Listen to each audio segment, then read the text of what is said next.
Hello everyone, welcome to my channel. So तुम लोग बहुत रिक्वेस्ट कर रहे थे कि एक जेई एडवांस टॉपर के एक पॉडकास्ट लेने के लिए क्या क्या गलती वो लोग करते हैं एंड कैसे कैसे रैंक लाना होता है। तो सबका अपना अपना स्ट्रेटजी रहता है। तो आज हमारे साथ युवराज है, आईटी बॉम्बे बीटेक सीएस।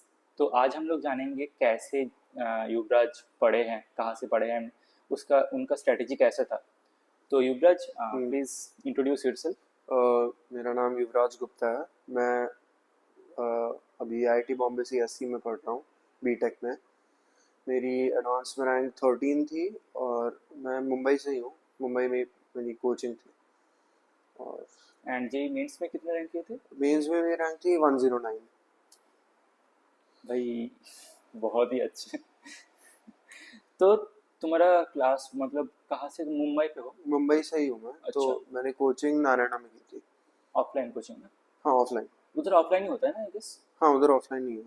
तो कोविड के टाइम क्या हुआ था, ऑनलाइन या जब ऑफलाइन? कोविड हुआ था तो लाइक 2020 में कोविड हुआ था और 2021 के सेकेंड हाफ तक था बेसिकली कोविड। तो 11th के स्टार्ट के थोड़े मंथ्स मेरे ऑनलाइन थे जिसमें मैंने ओके। पढ़ाई नहीं की थी। अच्छा। तो लेकिन उसके बाद से तो ऑफलाइन ही था पूरा, लाइक ओके। सितंबर के आसपास से। ओके। तो तुमको क्या लगा, ऑनलाइन या ऑफलाइन कौन सा वाला बेटर रहेगा? मेरे लिए ऑफलाइन वर्क किया था। क्यों? ऑनलाइन मैं ऑनलाइन में पढ़ता नहीं था। अच्छा। मतलब मोर देन दैट, मैं offline just work better for me. वो बहुत ऐसे सब्जेक्टिव होता है, पर्सन टू पर्सन डिपेंड करता है। हम्म। मतलब मैं फ़ोन एडिक्ट था, अभी भी अच्छा। हूँ। तो जब मैं ऑफलाइन जाता था तो एटलीस्ट ऐसे फ़ोन साइड पे रखता था मैं। हम्म। तो उससे क्या होता था कि कंसंट्रेशन बढ़ता था। हाँ, वो तो बढ़ेगा ही। वरना मतलब जब भी मेरा क्या था, मैं कोचिंग अपने फ़ोन लेके नहीं जाता था और मैं ओके। सुबह 8 से 11 कोचिंग में बैठता था। हम्म। सुबह 8 से रात के 11। हम्म।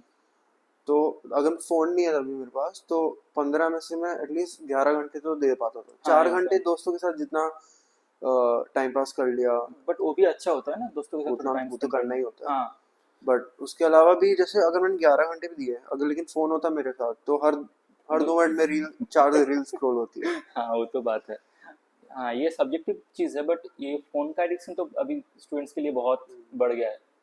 तो देखो स्टूडेंट्स, मेरे चैनल में या कमेंट्स में या लिंक्डइन या इंस्टा में स्टूडेंट्स का मतलब जो लोग जेई दे रहे हैं, दो टाइप का क्वेरीज था। पहले क्वेरीज कि जो लोग जेई एडवांस या मेंस में टॉप किए हैं उन लोगों का एक पॉडकास्ट लो, स्ट्रैटेजी जानना है हमको उन लोगों का। तो ये आप युवराज का वीडियो अभी देख रहे हैं, बहुत ही अच्छा स्ट्रैटेजी है। एंड सेकंड जो मोस्ट कमेंट्स था कि प्रैक्टिस कहाँ से कर भैया। तो इसके लिए मैंने कुछ कुछ ऑर्गेनाइजेशंस का जो क्वेश्चंस होता है, क्वेश्चंस बुक होता है, तो मैंने वो एनालाइज किया। तो देखो, प्रैक्टिस करने के लिए previous year question for any exam, तो जेई मेंस जेई एडवांस कुछ भी हो, जेई मेंस के लिए प्रीवियस ईयर क्वेश्चंस बहुत मायने रखता है। तो पीवाई क्यू सॉल्व करके तुमको पता चलेगा कि तुम कौन से पोजीशन में हो। एंड उसके लिए मैं जो एनालिसिस किया, फिजिक्स वाला का जो JEE Main 6 year previous year questions का सेट है, जो पीडीएफ जो बुक तुमको मिलता है, वो बहुत सही है। क्यों सही है?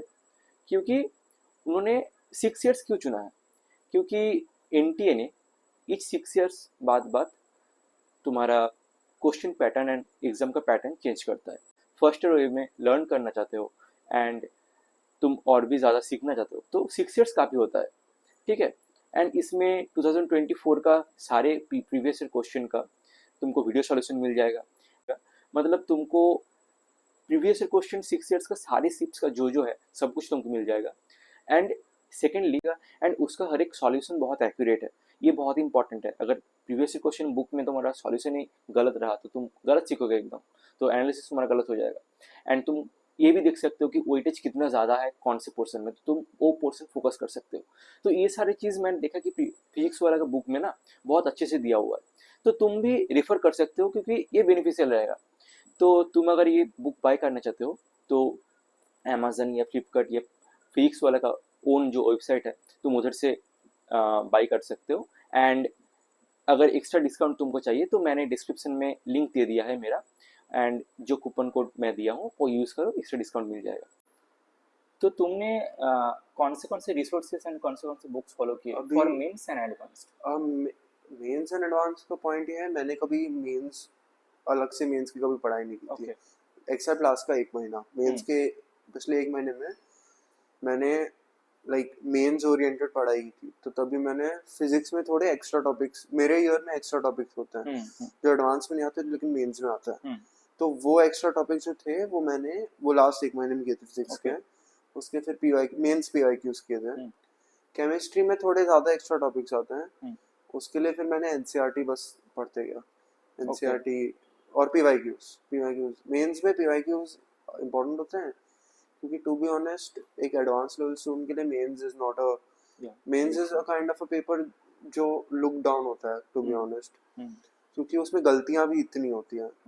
और जैसे मेरे को याद है मेरे मेंस में क्वेश्चन था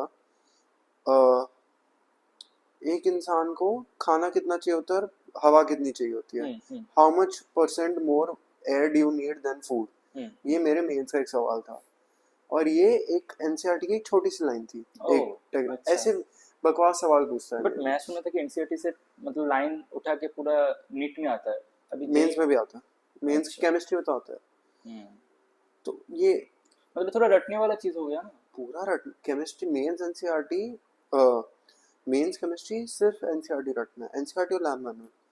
ओके, ये सिर्फ ये कहीं ना कहीं एक लाइन से पूछते थे, ये जैसे जो मैंने अभी बोला, ये everyday life, chemistry in everyday life या कोई तो एक ऐसा चैप्टर था, उसका फर्स्ट पेज का लाइन है। अब कोई भी चैप्टर का फर्स्ट पेज कौन पढ़ता है? तो लुक नहीं कर देगा, ऐसे सवाल पूछे थे मैंने हमें। तो मेन स्पेसिफिक तो ऐसे पढ़ाई नहीं की थी मैंने।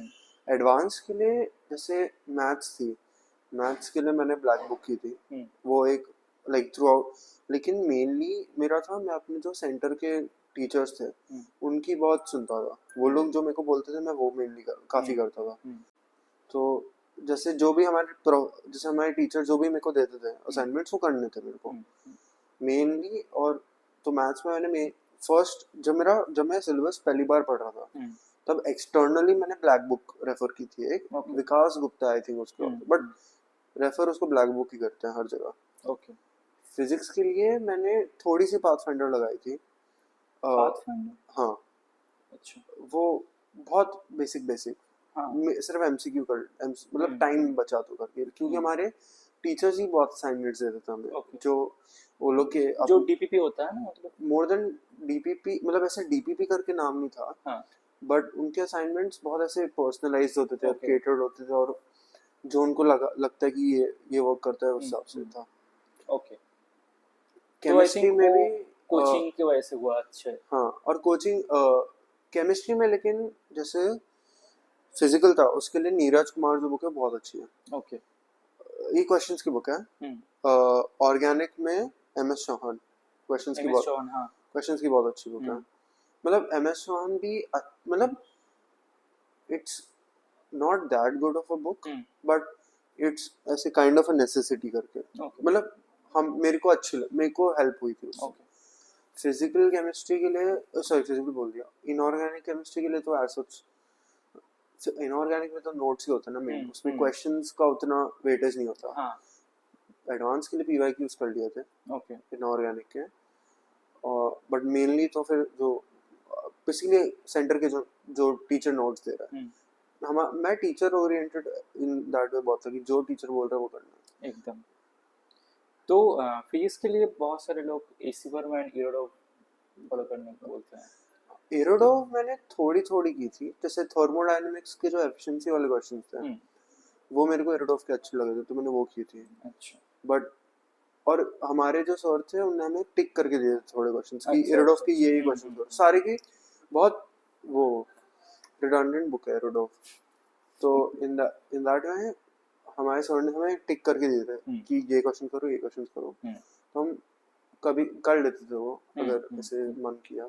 कोई हेल्पफुल हो तो मतलब अभी द थिंग इज जब आप एडवांस का पेपर देते हो तो ऐसा नहीं होता कि तो आप सोचते हो कि ओ ये सेम क्वेश्चन उधर था तो इसलिए ये वो बुक हेल्पफुल थी। इन दैट वे वो एक बुक जितना तुम्हारा कॉन्सेप्ट बिल्ड करता है, जितना तुम्हें कॉन्फिडेंस देता है, उस हिसाब से तुम गेज कर सकते हो कि किस बुक ने तुम्हारी कितनी हेल्प की है। And AC Verma for basic AC Verma मैंने तो नहीं छुई। ओके, तो तुम तो ड्रॉप नहीं लिए थे? नहीं, तो तुम्हारा माइंडसेट पहले से कैसा था कि जे एडवांस के लिए? तो इन अ वे मेरे को ये तो पता था कि मतलब स्टार्ट ऑफ द प्रिपरेशन में भी मेरे को ये था, स्टार्ट ऑफ द प्रिपरेशन में को ये था आईआईटी निकल जाएगा। ओके, इन अ वे मतलब इतना कॉन्फिडेंस था? कि 5,000 के नीचे आ जाएगी रैंक। ओके। वो एक, और तुम स्टार्ट कब से किए थे? हाँ तो मैंने 9th में आधा से 1 साल किया था, ओके। मतलब 6 महीने 6-7 महीने मान लो 9th में वो मैंने दिया था, और फिर 11th के नवंबर से स्टार्ट किया था मैंने, तो अक्टूबर से। बीच में तुम बीच में prepare- लॉकडाउन था ना, अच्छा अच्छा अच्छा, तो ऑनलाइन में उतना कुछ नहीं किया? कुछ भी नहीं किया। ओके। अच्छा, क्योंकि अभी मतलब जे एडवांस निकालने के लिए वो माइंडसेट रहना बहुत ज़रूरी है, तो जो हम लोग का नहीं रहता, बहुत लोगों को नहीं रहता, बहुत सारे स्टूडेंट्स का उतने मैच्योर नहीं हो पाते। So for me it was like एक था कि um, का स्टार्ट में था कि अंडर 5,000 आ जाएगी। फिर मैंने for some period of time मेरा गोल था अंडर 1,000, ओके। कि अंडर 1,000 लानी है। फिर एंड में आते आते एक और कॉन्फिडेंस जब बिल्ड हुआ, तो एंड में इट वाज लाइक अगर मेरा दिन अच्छा नहीं गया, लाइक क्योंकि जब आप उस स्टेज पे आते हो ना, तो उसके बाद प्रिपरेशन का लेवल है ना ऑलमोस्ट सेम होता है, like through out the top थोड़े रैंक्स। तो लॉट ऑफ इट डिपेंड्स कि तुमने उस दिन पे क्या किया, एकदम एकदम। और लॉट ऑफ इट डिपेंड्स उस दिन पे तुम्हारे साथ क्या हुआ। हाँ। तो एक पॉइंट मैं फिर एंड तक आते आते तो ऐसा था कि अगर मेरा दिन बुरा हुआ तो मेरी 200 अंदर आएगी, ओके। अगर दिन डिसेंट हुआ तो अंडर 100 आएगी, और अगर अच्छा हुआ तो 50 के नीचे आ जाएगी। तो उस हिसाब से था, तो समझ पा रहा है कि आई वुड से मेरा दिन अच्छा था। एंड ना थोड़ा तो मतलब वो होता है कि कुछ क्वेश्चन के लिए तुम्हारा रैंक इधर से उधर चला जाता है। मोर एक मेंटालिटी होती है काफी कि पेपर देते समय जो टेम्परामेंट होता है वो काफी इंपॉर्टेंट होता है। लाइक मैं अभी मेरे सेंटर पे जूनियर्स को भी मिलने गया था थोड़े दिन पहले, मैं उनको बोला तुम्हारी प्रिपरेशन है, लास्ट का 1 महीना तुम्हें सिर्फ टेम्परामेंट पे काम करना है, क्योंकि तुम एडवांस के प्रेशर में आके उस टेम्परामेंट में आके सिली मिस्टेक्स नहीं करनी, क्योंकि सिली मिस्टेक्स बहुत चुभती है ऐसे। हाँ, ये तो कोई भी कॉम्पिटिटिव एग्जाम के लिए ट्रू है कि उस 3 आवर या 6 घंटे बहुत अच्छे से देना। और बीच के 2.5 घंटा जो मिलता है उसमें फर्स्ट एग्जाम का डिस्कशन नहीं करना है, बहुत सारे लोग करते हैं। हाँ वो ऐसे मेरे जूनियर्स को भी बोल के आया कि डिस्कशन कुछ नहीं करनी, सोचना नहीं है फर्स्ट पेपर के बारे में, किसी और से बात नहीं करनी, ऑनलाइन नहीं देखना सोल्यूशन, या कोई टॉपिक ऐसा नहीं कि फर्स्ट उसमें छूट गया तो अभी बैठ बुक खोल के वो टॉपिक पढ़ना चालू, वो सब नहीं करना है। सिर्फ मैंने क्या किया था, मैंने सेंटर के पास में होटल में रूम बुक किया था। अच्छा, तुम चले गए थे? मैं 2.5 घंटे उधर, 2.5 घंटे जो मिले थे उसमें से 1 घंटा में सोया उधर। मतलब मैंने खाना लंच किया, मेरा हल्का एक सैंडविच खाया था मैंने, फिर मैं गया, मैं सोया हूँ 1 घंटा। और फिर ये सोने की भी आदत मैंने 1 महीने पहले से लगाना चालू कर दी थी। अच्छा। लाइक हमारे सेंटर में क्या था, एडवांस के पहले हर संडे को एक प्रीवियस एडवांस का पेपर होता था, हर एक एवरी संडे और एवरी ऑल्टरनेट संडे। तो क्या होता था, हम 9 to 12 एंड 2:30 to 5:30 एक एडवांस का पेपर दे रहे, लाइक 2022 या 2021, लाइक एडवांस के 1 महीने पहले, सेम टाइमिंग्स, ठीक है, और जितना सेम एनवायरनमेंट कर पाते थे हम करवाते थे, एंड वही 2.5 घंटे। और फिर मैं वो 2.5 घंटे पे वो प्रिपेयर करता था खुद को कि मेरे को बीच में सोना है। ये बहुत इंपॉर्टेंट है कि उस दिन मतलब उसी टाइम में लाइक तुम्हारी पहली 2 साल की प्रिपरेशन होती है कि तुम्हें एग्जाम के अंदर क्या करना है, और तुम्हारी लास्ट के 1 महीने की प्रिपरेशन होती है कि तुम्हें एग्जाम कैसे, एकदम how do you need to approach the exam. Yes. अगर सुबह एग्जाम होगा तुम्हारा तो एक ही स्लॉट में होता है ना, मतलब सेम स्लॉट रहता है? दोनों स्लॉट होते हैं। नहीं, हमारा गेट का इधर मॉर्निंग होता है या इवनिंग होता है, मतलब नून होता है, तो हम लोगों को उसी तरह से प्रिपेयर करना होता है।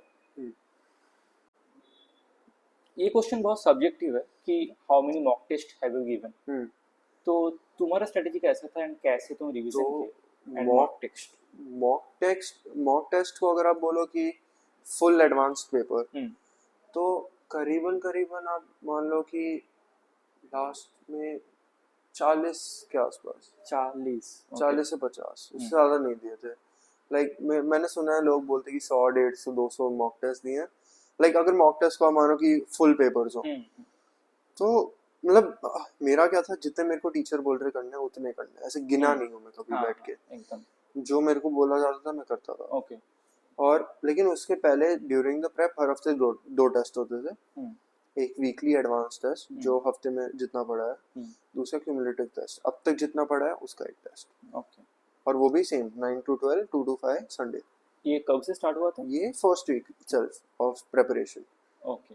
लाइक 9 to 12 वो टेस्ट होता है जो हफ्ते में पड़ा है, एवरी वीक का टेस्ट। एंड जो 2 to 5 में टेस्ट होगा वो अब तक स्टार्ट से जितना भी पड़ा है उसका टेस्ट।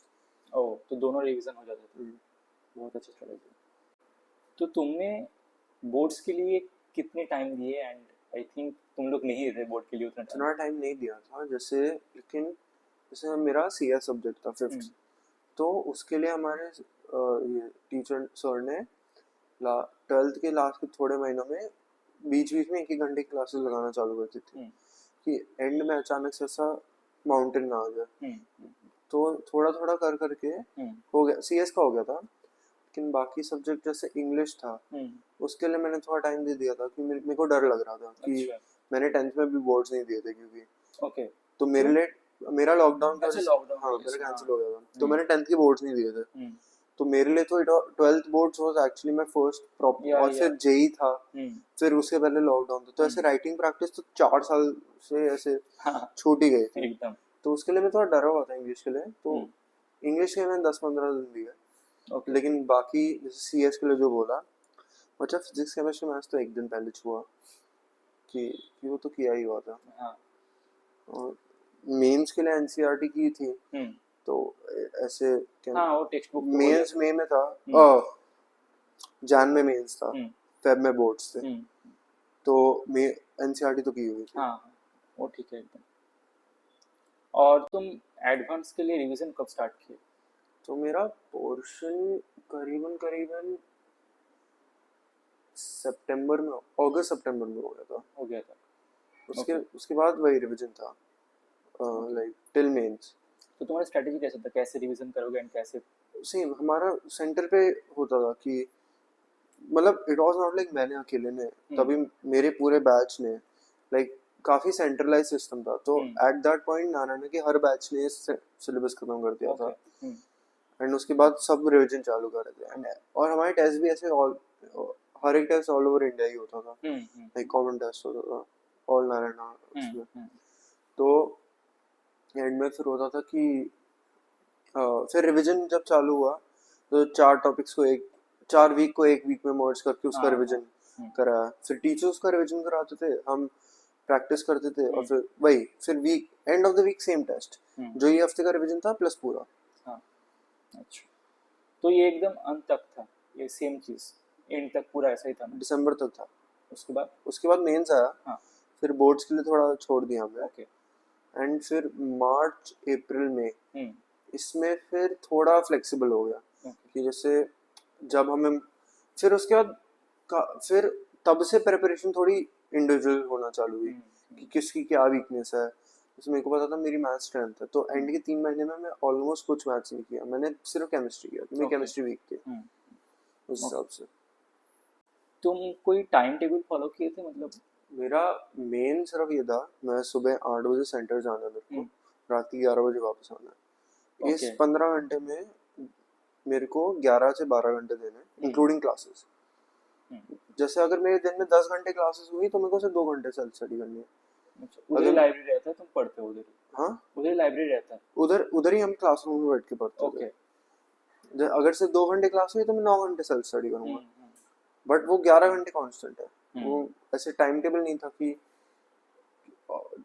मतलब ये टाइम से ये टाइम मेरे को मैथ्स करना है, वैसा नहीं था, क्योंकि I was with in a batch with ये समझो। हाँ, बहुत सारे स्टूडेंट्स ऐसे रहते हैं कि क्लास 11 में उतना अच्छे से नहीं पढ़ते मेंस या एडवांस के लिए, तो 11 आई थिंक वेस्ट कर देते हैं। तो उन लोगों के लिए क्या सजेशंस रहेगा तुम्हारा? आई वुड से मतलब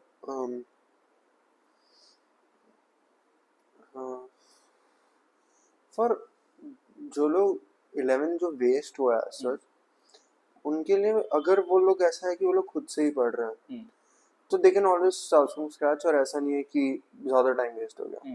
मतलब अगर एडवांस क्रैक करना है तो 6 महीने काफ़ी, 6 से 1 साल में हो सकता है। ओके। ऐसा नहीं है कि नहीं हो सकता, बट इम्पोर्टेंट क्या है, consistency is very important. Hmm. Like अगर जितनी भी रैंक चाहिए, कंसिस्टेंसी इज इम्पोर्टेंट, बिना हम्म। कंसिस्टेंसी के कुछ नहीं होगा।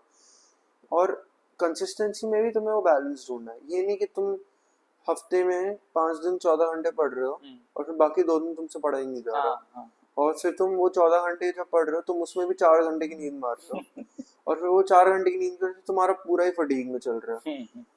वो मैंने स्लीप पे थोड़ा, मैं रोज 7 घंटे सोता था, मैंने कॉम्प्रोमाइज किया ही नहीं मेरी स्लीप पे। 12 to 7 में बहुत सारे स्टूडेंट्स 5 घंटे नहीं, ऐसे सोते थे। मतलब मैं जितने भी मेरे दोस्त हैं हम्म। उधर बैच में, कोई I have not seen a lot of people जो अपनी स्लीप पे कॉम्प्रोमाइज किए। सब करना लोग भी नहीं चाहिए, स्लीप हेल्थ में स्लीप प्रॉब्लम इज होता नेवर एन ऑप्शन। है। बाकी there are lot of places where you can cut time not sleep. Hmm. जैसे मैं रोज 12 to 7 को सोना ही है, हम्म। क्योंकि मेरा ऐसा था मैं फंक्शन नहीं कर पाता था उसके बिना। हम्म। अगर मैं नहीं सोया हूँ तो मैं क्लास में जाके सोता था, और सर मेरे को बोलते थे सो के नहीं आया, और फिर वो भी मेरे को, उनको पता था कि मेरा ऐसा है कि ठीक है नहीं सोया, सो के हाँ नहीं आया हाँ, हूँ करके। Sleep is very important. और मतलब मेरा बैच साइज भी 10 का था, तो काफ़ी पर्सनलाइज भी था उस हिसाब से। 10 था? 10 9 इतना कम क्यों? इन अ वे कि टॉप बैच था काइंड हाँ। ऑफ सेंटर का। अच्छा, वो क्या मतलब बैच का ही बहुत सारे डिविजन्स रहता है क्या तुम? हमारे, हाँ, ओके। यूजुअली ऐसा होता है कि बैचेस, डिफरेंट बैचेस होते हैं, डिफरेंट बैच साइजेस और बैचेस होते हैं। Okay. And I think advance अभी एक साल ही ड्रॉप दे सकते हैं ना? I don't know, okay. I think, हाँ, व्हाट आई नो शायद ऐसा होता है कि एडवांस मैक्सिमम 2 अटेम्प्ट्स। हाँ, तो जो लोग ड्रॉप देंगे उन लोगों के लिए क्या सजेशन रहना चाहिए, क्योंकि एक साल ही रहता है उन लोगों के पास 11-12 दोनों कवर करने के लिए? अभी जो ड्रॉप, देखो, अगर ड्रॉप ले रहे हो तो पहले तो कॉलेज की टेंशन नहीं होती, बोर्ड्स की टेंशन नहीं हाँ। होती, तो इन दैट वे आई वुड से कि 1 साल ऐसे होता है कि कर सकते हैं, अगर सिर्फ मतलब एक एक्सपोनेंशियल ग्रोथ होती है, कितना पढ़ाई करनी है। तो जैसे क्रैक करना सिर्फ, तो it's possible to do it in 1 year. तुम्हें इजी टॉप, एडवांस का 30 to 40% पेपर इजी होता है, लाइक उसमें मुश्किल सवाल नहीं आते, एटलीस्ट 30% हो तो, लाइक 30%, अगर मान लो कि 118 क्वेश्चन पर पेपर, पर सब्जेक्ट पर पेपर, ठीक है, तो 108 क्वेश्चन है, 108 का 30% इज वही 31-32 क्वेश्चन। एक क्वेश्चन को तुम ये इतना 30% पेपर तो बहुत सही नहीं इजी आता है, लाइक, तो वो 30% करने में, फिर उसका और 30% करने में उसकी डबल मेहनत लगती है, फिर और 30% करने में इसकी डबल मेहनत लगती है। तो इन that way I would say 1 year is enough okay. To do, to just crack IIT in that way. मतलब 5000 के बीच में हाँ, रैंक ला। It's possible. एडवाइस वही होगी कि ये अंडरस्टैंड करो कि तुम ऑलरेडी 1 साल एक्स्ट्रा ले रहे हो, तो तुम्हें डिस्ट्रैक्ट नहीं होना है और फोकस रहना है। ये नहीं कि ये हो रहा है, मतलब फिर भी उस, मतलब ड्रॉप ले लिया फिर भी वो पुश नहीं आया पीछे। हाँ, क्योंकि एक ड्रॉप किसी ने भी लिया है तो एक प्रेशर तो रहता है यहाँ। उन पे 10 टाइम्स द प्रेशर रहता है कंपेयर्ड टू अस।